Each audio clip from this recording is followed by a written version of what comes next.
Holidays-நாலே நம்ம K Travels தான். தமிழகத்தின் முன்னணி டிராவல்ஸ் நிறுவனம். Plan your happy trips with K Travels. ஒவ்வொரு ஆண்டு தொடக்கத்திலும் சட்டப்பேரவை தொடங்கும் போது ஆளுநர் விஷயம் மிகப்பெரிய சர்ச்சையாகிறது. என்ன காரணம்? ஆளுநர் யாரை அவமானப்படுத்தினார்? ஆளுநரை தமிழக அரசு அவமானப்படுத்தியதா? ரெண்டு தரப்புமே அரசியலாக்குகிறது என்பதுதான் என் கருத்து. ஆளுநரை பொறுத்தவரையில் அவர் ஒரு ஆள வந்தார் போல செயல்பட நினைக்கிறார்.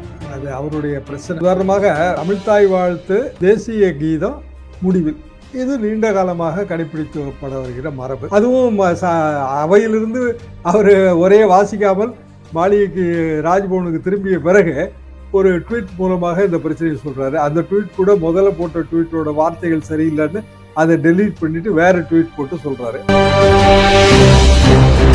இப்போ கவர்னர் தான் போய் அந்த வலையில தெரிஞ்சு விழுகிறாரு. என்ன காரணம்னா, ஒண்ணு அவர் வராமலே இருக்கலாங்க, அது வேற விஷயம். ஆளுந்தரப்பு அழைக்காமலும் விடலாம். தெலுங்கானால தமிழிசையை அழைக்கல, அதுவும் வேற விஷயம். ரெண்டையும் தாண்டி அவர் வராரு, ஒரு 3 நிமிஷத்துல திருப்பி ரிட்டர்ன் ஆகிறாருன்னா, திருப்பி இந்த பொலிட்டிக்கல் டயலாக், இந்த நேரேட்டிவ் ஆளுநரை சுற்றி இருக்கு.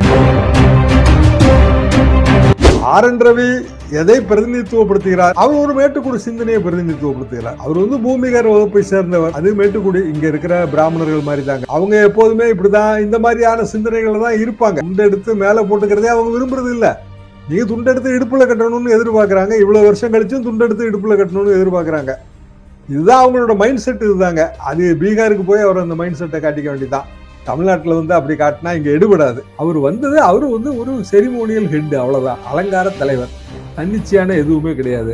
அவருக்கு இந்த மாசம் சம்பளம் போடலைன்னா போட்டதுதான். கோர்ட்டு கூட போக முடியாது. அவருக்கே டென்யூரே முடிஞ்சு போச்சு. அதே நேரத்துக்கும் சொல்றாங்க, நீ எந்த இதுல பதவி வைக்கிறீங்கன்னு எங்களுக்கு தெரியல அப்படின்னு சொல்லி.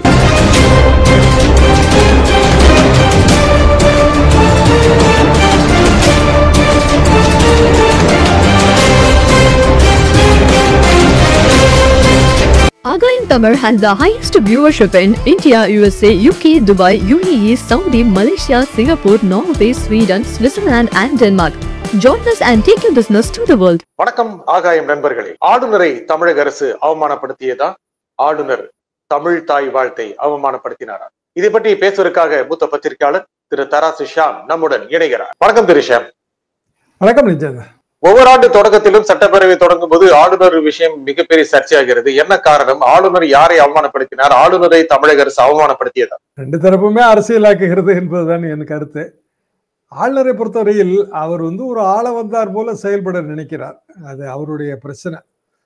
உதாரணமாக தமிழ்த்தாய் வாழ்த்து முதலில், தேசிய கீதம் முடிவில் இது நீண்ட காலமாக கடைபிடிக்கப்பட வருகிற மரபு.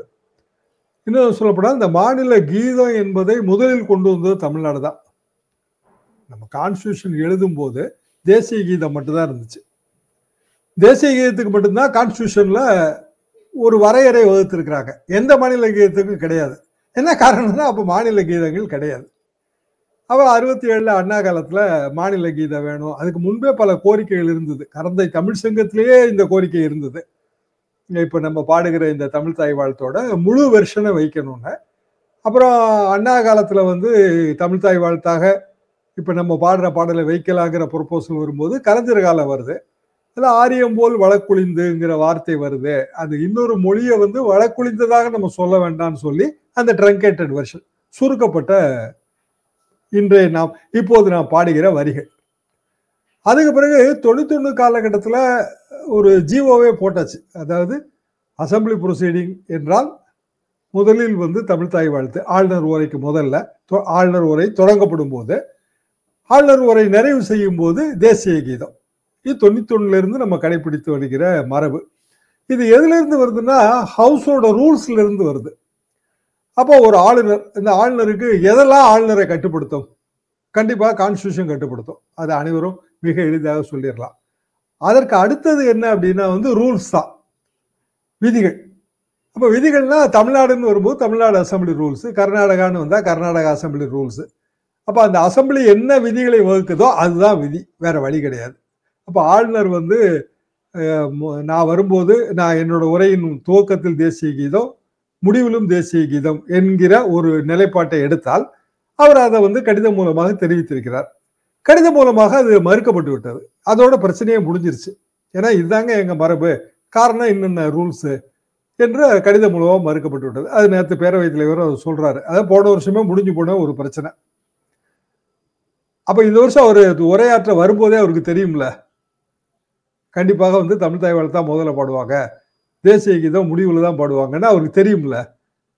அப்புறம் ஏன் வந்து வந்து இந்த பிரச்சனையை வந்து அவர் சொல்றாரு? அதுவும் அவையிலிருந்து அவரு ஒரே வாசிக்காமல் மாளிகைக்கு ராஜ்பவனுக்கு திரும்பிய பிறகு ஒரு ட்வீட் மூலமாக இந்த பிரச்சனையை சொல்றாரு. அந்த ட்வீட் கூட முதல்ல போட்ட ட்வீட்டோட வார்த்தைகள் சரியில்லைன்னு அதை டெலீட் பண்ணிட்டு வேற ட்வீட் போட்டு சொல்றாரு. அப்படின்னா அவரும் இதை அரசியலாக்குறாருன்னு தான் அர்த்தம். சரி, தமிழ்நாடு அரசு இப்போ பல பிரச்சனைகள்ல இருக்கு, நமக்கே தெரிஞ்ச விஷயம்தான். அப்ப அதுல இருந்து ஒரு டைவர்ஷனுக்கு இது வந்து வாய்ப்பா போச்சு. இந்த ஆளுநர் ஏதாவது பண்ணுவாருன்னு அவங்க எதிர்பார்த்திருப்பாங்க. அதனாலதான் வந்து லைவ் ப்ரொசீடிங் அலோவ் பண்ணல. வழக்கமா பொதிகை லைவ் பண்ணுங்க, எல்லா சேனலும் பொதிகையில இருந்து ஃபீடு எடுத்துக்கிடும், இதுதான் வழக்கம். இந்த வாட்டி லைவ் கொடுக்கலங்கும் போது ஏதோ ஒரு பிரச்சனை வரப்போகுதுங்கிறத ஆளுநர் யூகிச்சிருக்கோம். ஏன்னா கண்டிப்பாக அதிமுகவோட அந்த யார் இந்த சார் கருப்பு பேட்ஜ் பிரச்சனை ஒரு ஆளுங்கட்சிக்கு இன்டெலிஜென்ஸ் மூலமா அது தெரியாம இருக்கிறதுக்கு வழி கிடையாது. பேட்ஜ் எல்லாம் ப்ரிப்பேர் பண்ணணும், பிளக்கார்டு ப்ரிப்பேர் பண்ணணும், பதாகைகளை தயார் பண்ணணும், இதுக்கெல்லாம் கால அவகாசம் வேணும். அது நிச்சயமா தெரிஞ்சிருக்கும் அவங்களுக்கு. அப்போ உடனே காங்கிரஸ் தரப்பு அவங்களும் வெளிநடப்பு செய்யறதுங்கிற ஏதோ அந்த ஒரு அண்டர்ஸ்டாண்டிங், அது கண்டிப்பாக ஆளுங்கட்சிக்கும் கூட்டணி கட்சிகளுக்கு இடையிலான அண்டர்ஸ்டாண்டிங். திருமாவளவனோட கவன ஈர்ப்பு தீர்மானமும் ஒரு அண்டர்ஸ்டாண்டிங் தான் நான் நினைக்கிறேன். ஆக ஆளுந்தரப்பு தயாரா இருக்கு, அதனாலதான் அந்த லைவ் இல்லைங்கிற முடிவு அவங்க எடுக்கிறாங்க. அப்ப கவர்னர் தான் போய் அந்த வலையில தெரிஞ்சு விழுகிறாரு. என்ன காரணம்னா, ஒண்ணு அவர் வராமலே இருக்கலாங்க, அது வேற விஷயம். ஆளுந்தரப்பு அழைக்காமலும் விடலாம், தெலுங்கானால தமிழிசையை அழைக்கல, அதுவும் வேற விஷயம்.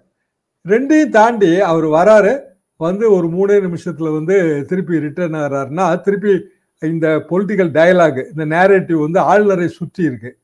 ஆளுநர் தேர்தலில் நிக்க போறாரா? இந்த பொலிட்டிக்கல் டயலாக் வர்றதுனால அவருக்கு என்ன லாபம்? ஒண்ணும் கிடையாது. அவர் ஒரு அரசு அதிகாரி, பல பதவிகளை வகுத்தவர். இன்னும் சொல்ல போனால் வந்து இது நாள் வரைக்கும் பதவி சுகத்தை அனுபவித்தவர் நம்ம ஆளுநர் தான், ரவி தான். மற்ற அரசியல்வாதியாவது ஒரு 5 வருஷத்துக்கு ஒருக்க பதவி போகும், தேர்தலுக்கு நிக்கணும், கும்பிட்டு ஓட்டு கேட்கணும், பல கஷ்டம் இருக்குங்க. அதிகாரிக்கு எந்த கஷ்டமும் கிடையாது, அவன் வந்து சந்தோஷமா இருக்கான். அவன் எப்போ IPS IAS ஆனாரோ அதுல இருந்து அவர் பதவி ஓய்வு காலம் வரைக்கும் மகிழ்ச்சியா இருக்காரு. பதவி ஓய்வுக்கு பிறகு இந்த மாதிரி ஆளுநர் பதவி கிடைச்சா டபுள் மகிழ்ச்சி. அரசாங்க செலவுலயே வீடு கட்டிக்கலாம், அந்த வீட்டை மேற்பார்வையிடுறதுக்கு வந்து அரசாங்க செலவுலயே போய்க்கலாம். அது நம்ம செலவு, அரசாங்கம் கையில இருந்த செலவு பண்ணுது, மக்களோட செலவுல எல்லாத்தையும் முடிச்சுக்கலாம், எல்லா வேலையும் முடிச்சுக்கலாம், இதுதான் உண்மை. இப்படியான நிலையில ஆளுநர் வந்து வந்துட்டு போற செலவெல்லாம் யாரு? ராஜ்பவன்ல இருந்து வராரு, 3 நிமிஷத்துக்கு எவ்வளவு பணம் செலவாயிருக்கும்? லட்சக்கணக்கில் செலவாகுங்க. ஒரு ஆளுநர் மாளிகையில இருந்து வெளியில வந்து திருப்பி ரிட்டர்ன் ஆகும்போது லட்சக்கணக்கில் செலவு வரும். அவருக்கு மாபெரும் தமிழ் கனவு புத்தகத்தை வந்து பேரவைத் தலைவர் அவருக்கு பரிசு தராரு. அது புத்தகம் நம்மகிட்டே இருக்கு. இன்னும் சொல்ல போனா இன்னைக்கு நேற்றைக்கு அசம்பிளி ப்ரொசீடிங்ல என்ன பேசப்பட்டதோ அதை இன்னைக்கு முரசொலியில பெரிய அளவுக்கு எடுத்து பப்ளிஷ் பண்ணியிருக்காங்க. மாபெரும் தமிழ் கனவுங்கிற வார்த்தையும் அதுல கொண்டு வந்திருக்காங்க. அது வந்து அண்ணாவை பற்றி எழுதப்பட்ட ஒரு புத்தகம். ஆக அரசு அந்த பழைய நேரேட்டிவ்ல போகுது. அதாவது பிஜேபி எதிர்ப்பு, மாநில உரிமைகளை மதிக்காம இருக்காங்க, பாசிச அரசு மாநிலங்களுக்கு நன்மையை செய்யறது இல்லை, தமிழ் தாய் வாழ்த்தை அவமதிக்கிறாங்க. அந்த நேரேட்டிவ்ல அவங்க செட்டினாராங்க. இவங்க என்ன செட்டினாங்கிறாங்க? தேசியம், தேசிய கீதத்துக்கு அவமதிப்பு, தேச நன்மையை கருத்துல கொள்றது இல்லை, பிரிவினவாதம் பேசுறாங்க, இப்படிங்கிற ஒரு நேரேட்டிவ்க்கு செட் ஆகிறாங்க. ஸோ 2 தரப்பு எலெக்ஷனுக்கு தயாராகுது. இல்ல ஆளுநருக்கு உண்மையிலேயே அவரு எள்ளு வந்து என்னைக்கு காயுங்க, எலி புழுக்க எதுக்கு காயணும்? ஆளுநர் இப்படி காய்ச்சி என்ன லாபம் இருக்கு அவருக்கு? ஒரு லாபமும் இல்லை. ஒரு சின்ன நப்பாசா இருக்கலாம், ஒருவேளை எக்ஸ்டென்ஷன் கிடைக்கலாம் அவருக்கு இதே மாநிலத்துல, இல்ல இதோட ஒரு பெரிய போஸ்ட் கிடைக்கலாம், இதுக்கு டெல்லி பாசஸை திருப்திப்படுத்தலாம், தன்னையை வந்து திருப்பி நேஷனல் ஃபோர் ஃப்ரண்ட்ல கொண்டு போய் சேர்த்துக்கிடலாம். இதை தாண்டி இதுல வேற மக்களுக்கு என்னங்க லாபம் இருக்கு? முக்கியமா பாரதம், தேசியம் அப்படின்னு தேசிய கீதம் அவமானப்படுத்திட்டாங்க அப்படிங்கிறது நீங்க நடுவில் சொன்ன போது தமிழக அரசுக்கு நிறைய பிரச்சனை இருக்கு அப்படின்னு நீங்க உங்களுடைய பதிலுடைய தொடக்கத்திலேயே சொன்னீங்க. இந்த சமயத்துல தமிழ்நாட்டுடைய மக்கள் மனதுல தேர்தல் கிட்டத்தட்ட 1 வருஷம் 1.25 வருஷம் இருக்கிற சமயத்துல இது செல்லும். நீங்க சொன்னீங்க எதுக்கு ஆளுநர் எதுக்கு கஷ்டப்படணும், அவரு கஷ்டப்படுறாரு, ஒரு பிஜேபியோடைய பிரதிநிதிங்கிற மாதிரி திமுக காரங்க சொல்றாங்க. இது மக்கள் மனசு நீங்க போய் தமிழக அரசு தோற்று விட்டது, தமிழக அரசு தேசியத்தை அவமானப்படுத்துகிறது அப்படிங்கிற ஒரு சொல்லாடலை வளர்க்கறதுக்கு உதவாது? ஒரு வருஷத்துக்கு உதவாது. ஒரு வருஷங்கிறது ரொம்ப லாங் டேர்ம். எவ்வளவோ பிரச்சனைகள் வரும். Public memory is too short. ஆனா அந்த நேரேட்டிவ் பில்ட் பண்றாங்கல்ல, வார் ஆஃப் நேரேட்டிவ். இப்ப திமுகவுக்கு நீங்க ஓட்டு போடணும். எதுக்கு ஓட்டு போடுறீங்க? ஸோ ஒரு நேரேட்டிவ் பில்ட் ஆயிருச்சு. திமுக ஆட்சி மேல அதிருப்தி இருக்கலாம், பல குறைகள் இருக்கலாம். ஆனாலும் நான் திமுகவுக்கு தாங்க ஓட்டு போடுவேன். ஏன்னா திமுகவுக்கு ஓட்டு போடலைன்னா இவங்க ஃபாசிசம் வந்துடும், பிஜேபி இங்க வலதுசாரி சக்திகள் வளர்ந்துரும். ஏதோ ஒரு நேரேட்டிவ் நீங்க பில்ட் பண்ணி தானே ஆகணும். அது ஆந்திராவா இருந்தாலும், தெலுங்கானாவா இருந்தாலும், தமிழ்நாடா இருந்தாலும் அரசியல் நேரேட்டிவ் தான். War of narratives. அரசியல் உரையாடல்களை தொடர்ந்து கட்டமைப்பதன் மூலமாக ஒரு குறிப்பிட்ட ஓட்டு வங்கியை தக்க வைத்துக் கொள்ளுது. இதுதான் அதோட ஷார்ட். அப்போ ஆளுநர் நிச்சயமாக ஆள வந்தார் கிடையாது. ஏன்னா சுப்ரீம் கோர்ட் எத்தனையோ முறை சொல்லிருச்சு. ஆளுநருக்கான கடமையை கூட சமீபத்தில் ஒரு வழக்கில் சொல்லியிருக்குங்க. நான் சொன்ன இந்த 2 கடமை தான். கான்ஸ்டியூஷன் படி நடக்கணும், ரூல்ஸ் படி நடக்கணும். இந்த 2 தான். ஃப்ரீ ஹேண்ட் கொடுக்க முடியாது ஒரு ஆளுநருக்கு, அவர் இஷ்டப்படி பந்தடிக்க முடியாதுன்னு சொல்லியிருக்கேன் சுப்ரீம் கோர்ட். அப்போ ஆளுநர் என்ன சொல்றாரு? கான்ஸ்டியூஷன் ஆஃப் பாரத் அப்படின்றாரு. அது எங்க இருக்கு constitution of Bharat? Constitution of India தானே இருக்கு. India that is Bharat. அது கான்ஸ்டியூஷனுக்கு உள்ள வருது. நம்மளோட அரசியல் சாசனத்துக்கு தலைப்பு என்னங்க? கான்ஸ்டியூஷன் ஆஃப் பாரத்தா எப்படி வரும்? அப்படி கான்ஸ்டியூஷன் ஆஃப் பாரத் படி நீங்க பதவி பிரமாணம் எடுத்தீங்களா? நீங்க கான்ஸ்டியூஷன் ஆஃப் இந்தியா படி தானே பதவி பிரமாணம் எடுத்தீங்க. அப்புறம் எப்படி கான்ஸ்டியூஷன் ஆஃப் பாரத்னு சொல்றீங்க? அந்த வார்த்தையை நீங்க எப்படி இதுக்குள்ள கொண்டு வரீங்க? பாரத நாம் அனைவரும் பாரதத்தின் மகன்கள், அதெல்லாம் சரிங்க. இப்ப தமிழ்நாடு, தமிழகம் அப்படி சொல்றதுதான். ஆனா கவர்னர் ஆஃப் தமிழ்நாடு தானே. தமிழகம்ங்கிற வார்த்தையை போட்டு அவர் இன்ட்ரெஸ்ட் அடிச்சப்ப எப்படி சர்ச்சை வந்துச்சு? இப்ப தமிழகம் வேற தமிழ்நாடு வேறையா? இல்ல. பாரதம் வேற இந்தியா வேறையா? இல்ல. ஆனா அபிஷியலா நீங்க ஒரு ஸ்டேட்மெண்ட்டோ ஏதோ விடும்போது கான்ஸ்டியூஷன் ஆஃப் இந்தியான்னு சொல்லணுமா, கான்ஸ்டியூஷன் ஆஃப் பாரத்னு சொல்லணுமா? அப்ப நீங்க உங்க இஷ்டத்துக்கு நீங்க என்ன வேணாலும் சொல்லலாம். அது ஒரு ஃப்ரீ ஹேண்டு. நான் கவர்னர் ஆன பிறகு நான் என்ன வேணாலும் பேச முடியும் என்னால அப்படின்னு நீங்க நினைக்கிறீங்க. அந்த இடம் தான் இதுல சிக்கலான இடம். 2023 இருந்து இந்த சர்ச்சை வந்துட்டு இருக்கு. 23, 24 படிக்கல, 25 முக்கியமா கவர்னர் முதல்ல செய்யும்போது மிகப்பெரிய அவர் மீது ஒளி பாய்ந்தது. ஏதோ பாயிண்டாரு அப்படின்னு. போன வருஷம் படிக்காம போனது மூலம் எழுதி கொடுக்கலாம் படிக்க மாட்டேன் அப்படிங்கறத உறுதியை காமிச்சிட்டாரு. இந்த வருஷம் பண்ணும்போது அவருடைய நடவடிக்கைகள் கொஞ்சம் கொஞ்சமா பலம் பெற்றுதா, பலம் சரிந்து வருது? பலம் பெற்று வருகிறது நம்ம சொல்ல முடியாது. என்ன காரணம்னா, அரசியல்வாதியா இருந்தா பலம் அடைந்து ஓட்டு வாங்கி தேர்தலில் ஜெயிக்கிறாங்கன்னு ஒரு கோல் இருக்கும். இவருக்கான கோல்ங்கிறது என்ன? தனி மனித உயர்வு வேணா, வேற ஏதாவது ஒரு பெரிய பதவி கிடைச்சா அந்த பதவி அதை இவர் அச்சீவ் பண்ணிட்டாருன்னு நினைக்கலாம். அது நமக்கும் அதுக்கும் எந்த சம்பந்தமும் கிடையாது. So R. N.. ரவி எதை பிரதிநிதித்துவப்படுத்துகிறார்? அவர் ஒரு மேட்டுக்குடி சிந்தனையை பிரதிநிதித்துவப்படுத்துகிறார். அவர் பூமிகர் வகுப்பை சேர்ந்தவர். அது மேட்டுக்குடி இங்க இருக்கிற பிராமணர்கள் மாதிரி தாங்க. அவங்க எப்போதுமே இப்படிதான் இந்த மாதிரியான சிந்தனைகள் தான் இருப்பாங்க. சரி, துண்டெடுத்து மேல போட்டுக்கிறதே அவங்க விரும்புறது இல்ல. நீங்க துண்டெடுத்து இடுப்புல கட்டணும்னு எதிர்பார்க்கறாங்க. இவ்வளவு வருஷம் கழிச்சும் துண்டெடுத்து இடுப்புல கட்டணும்னு எதிர்பார்க்கறாங்க.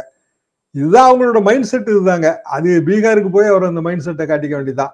தமிழ்நாட்டுல அப்படி காட்டினா இங்க எடுபடாது. இப்போ ஆளுநரை எதிர்த்து இன்னைக்கு போராட்டம்.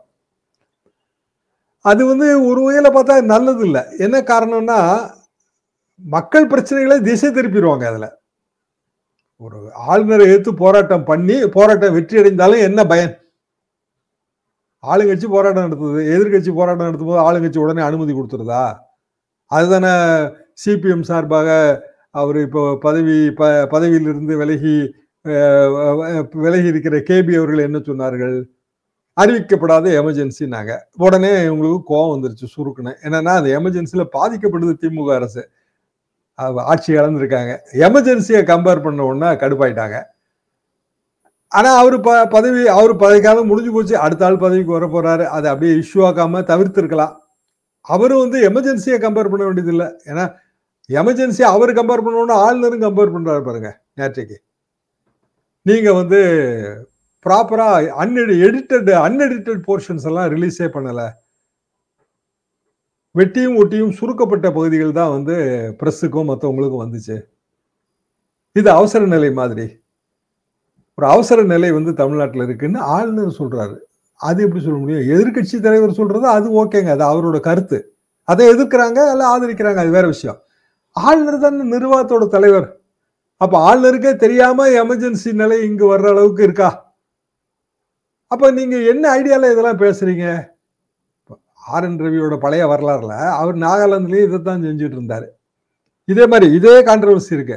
அதாவது தேசிய கீதம் பாடணும் அப்படிங்கிற கான்ட்ரவர்சி இருக்கு. அதுக்கு விதிகள் இருக்கானா இல்ல. தேசிய கீதத்தை பற்றி நமது அரசியல் சாசனத்துல சொல்லப்பட்டிருக்குங்க. Insult of national honours act, தனி ஆக்ட் இருக்கு அதுல. இதெல்லாமே 1950களுக்கு பிறகு உருவாக்கப்பட்ட கருத்துருவாக்கங்கள். மொழிவாரி மாநிலங்கள் பிரிவு வந்த உடனே இயல்பாக மொழி உணர்வு இதெல்லாம் வந்துருச்சு எல்லா மாநிலத்திலையும். ஆளுநர் அப்படிலாம் வரக்கூடாதுன்னு சொல்லி பிரயோஜனம் கிடையாது. அப்படின்னா நீங்க மொழி அடிப்படையாக கொண்ட மாநிலத்துமே கொண்டு வந்துடக்கூடாது. அதெல்லாம் கொண்டு வந்து எவ்வளவு காலம் தாண்டி வந்துட்டோம். அப்புறம் மாநில உரிமைகள் அந்த கான்செப்ட் வந்துருச்சு. அதுலதான் மாநில கீதங்கிற கான்செப்ட் வருது. மாநிலத்துக்கு கொடி வேணும்னு சொன்னதுங்க எங்க தமிழ்நாட்டுல. மாநிலத்துக்கு தனி கொடி, மாநிலத்துக்கு தனி பாடல்.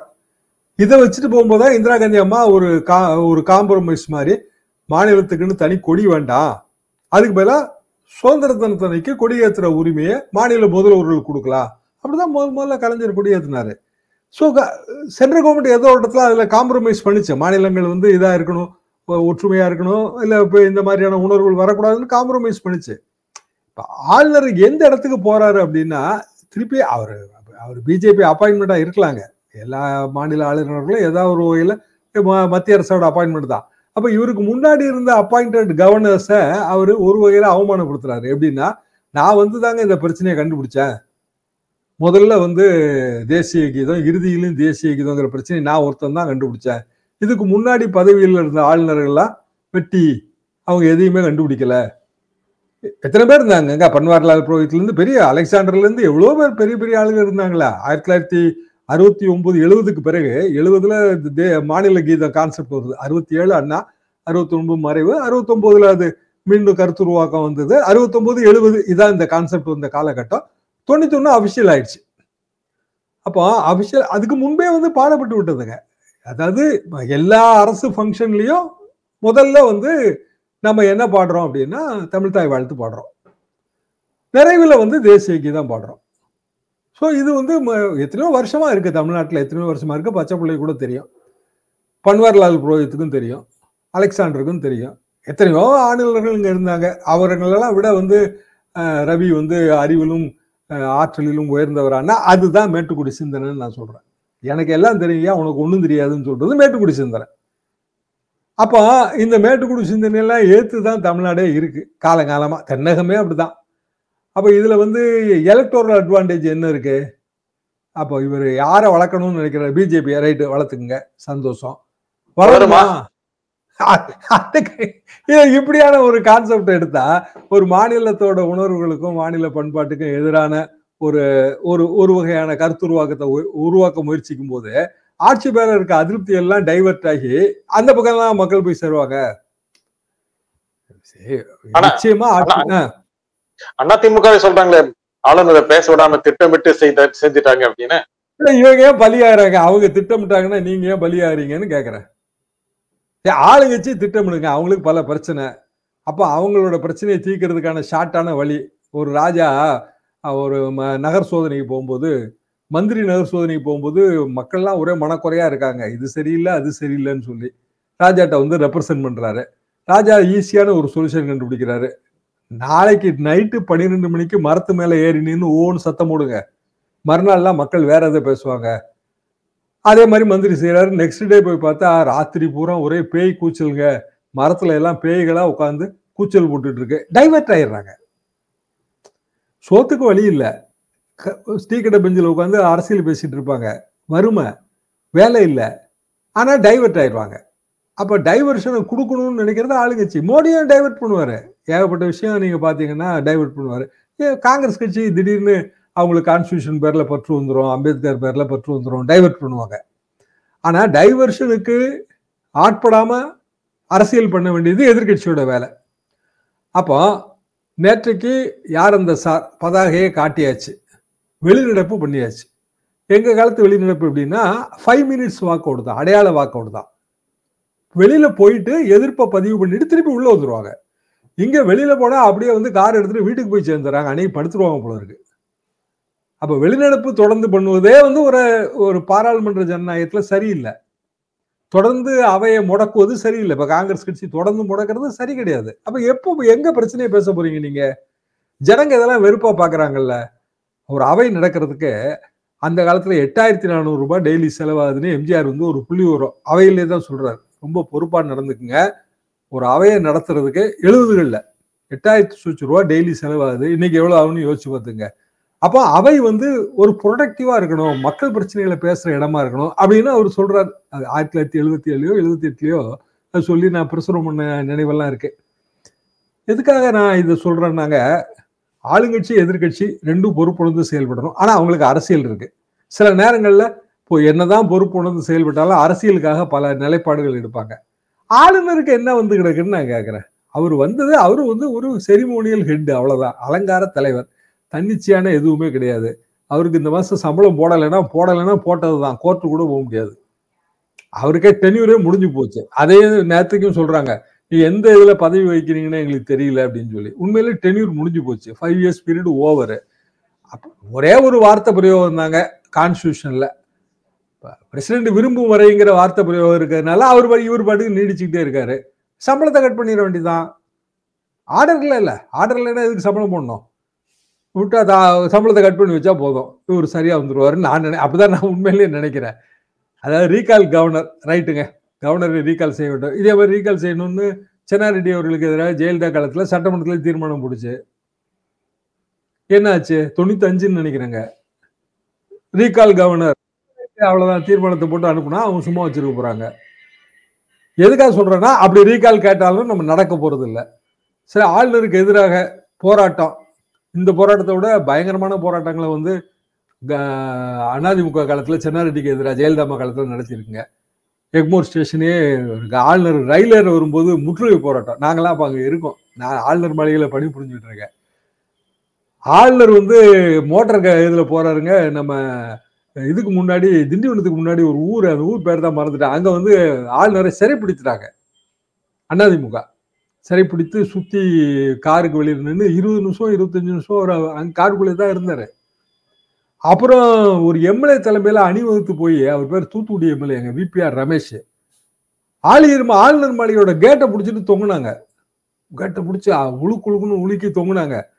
சென்னாரெட்டி கடுப்பாயிட்டாரு. அப்ப சிஆர்பிஎஃப் பாதுகாப்பு, ஆளுநர் மாளிகைக்குள்ள யாராவது தப்பா காலடி எடுத்து வச்சாங்கன்னா சுற்றுங்கன்ட்டாரு. பெரிய பிரச்சனை ஆயிடும் போல இருந்துச்சு. அப்புறம் அதெல்லாத்தையும் சமாளிச்சு இவங்களெல்லாம் சமாதானப்படுத்தி அனுப்பி விட்டாங்க.